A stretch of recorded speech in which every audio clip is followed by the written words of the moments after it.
चलिए क्वेश्चन को क्लियर कर लेते हैं। आपको दो चीजें एक्सप्लेन करनी है। पहले बी हाइव का स्ट्रक्चर और कैसे काम करता है, और फिर एपीकल्चर यानी बी कीपिंग की इम्पोर्टेंस। इसको समझने के लिए एक सिंपल डायग्राम माइंड में बनाना हेल्पफुल होता है, क्योंकि हाइव के अंदर डिफरेंट जोन्स और रोल्स क्लियरली दिख जाते हैं। सबसे पहले स्ट्रक्चर बी हाइव को आप एक वेल ऑर्गेनाइज्ड होम समझो, जहां हर चीज का फिक्स्ड पर्पस होता है। हाइव का बेसिक मटेरियल बी वैक्स होता है, जिससे हनीकॉम्ब बनता है, और यूएस में हेक्सागोनल सेल्स होते हैं, क्योंकि ये शेप स्ट्रांग भी होती है और स्पेस भी वेस्ट नहीं होता। अब हाइव के मेंबर्स को समझो, क्योंकि वर्किंग यहीं से स्टार्ट होती है। 3 मेन टाइप्स होते हैं, क्वीन, वर्कर्स और ड्रोन्स। क्वीन का मेन काम एग्स ले करना होता है।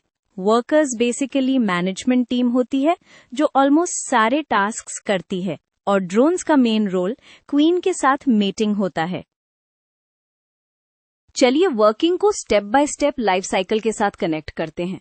क्वीन एग्स देती है, फिर लार्वे बनते हैं, वर्कर्स लार्वे को फीड करते हैं, और इसी फीडिंग से कास्ट डिसाइड होता है। जैसे स्पेशल डाइट से क्वीन लार्वा डेवलप होता है। ये पॉइंट एग्जाम में काफी इंपॉर्टेंट होता है। न्यूट्रिशन से डेवलपमेंट डायरेक्शन चेंज हो सकता है। अब फूड कलेक्शन और स्टोरेज का लॉजिक देखो। फॉरेजर वर्कर्स फ्लावर्स से नेक्टर और पोलन लाते हैं। नेक्टर को हाइव में प्रोसेस करके हनी बनाया जाता है और सेल्स में स्टोर होता है। पोलन प्रोटीन सोर्स होता है, इसलिए ब्रूड को ग्रो करने में काम आता है। सो हाइव के अंदर हनी एनर्जी बैंक है और पोलन प्रोटीन बैंक। हाइव की क्लेanलीनेस और सेफ्टी भी वर्कर्स ही हैंडल करते हैं। गार्ड बीज एंट्रेंस पर सिक्योरिटी देती हैं और वर्कर्स वेंटिलेशन और टेम्परेचर कंट्रोल के लिए विंग फैनिंग करती हैं। ये जरूरी है, क्योंकि ब्रूड डेवलपमेंट को स्टेबल वार्मथ चाहिए और हनी प्रोसेसिंग भी प्रॉपर एयर फ्लो से बेटर होती है। कम्युनिकेशन को मत भूलना, ये हाइव वर्किंग का स्मार्ट पार्ट है। वर्कर्स डांस और सेंट सिग्नल से बताती हैं कि फूड सोर्स किधर है और कितना दूर है। इससे कॉलोनी टाइम और एनर्जी सेव करती है और फॉरेजिंग एफिशिएंट हो जाता है। अब सेकंड पार्ट, एपीकल्चर की इम्पोर्टेंस। सबसे डायरेक्ट बेनिफिट हनी और बी वैक्स है। Honey food and medicinal value के लिए यूज होता है, और B wax candles, cosmetics, polishes और फार्मा प्रोडक्ट्स में काम आता है।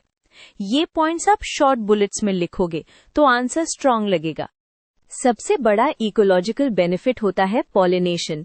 बीज क्रॉप्स और वाइल्ड प्लांट्स की पॉलिनेशन इम्प्रूव करती हैं, जिससे यील्ड और क्वालिटी दोनों बढ़ते हैं। इसका मतलब एपीकल्चर इनडायरेक्टली एग्रीकल्चर प्रोडक्टिविटी को बूस्ट करता है। एग्जाम में ये लाइन जरूर इंक्लूड करना। लास्ट में एक नीट रैप अप।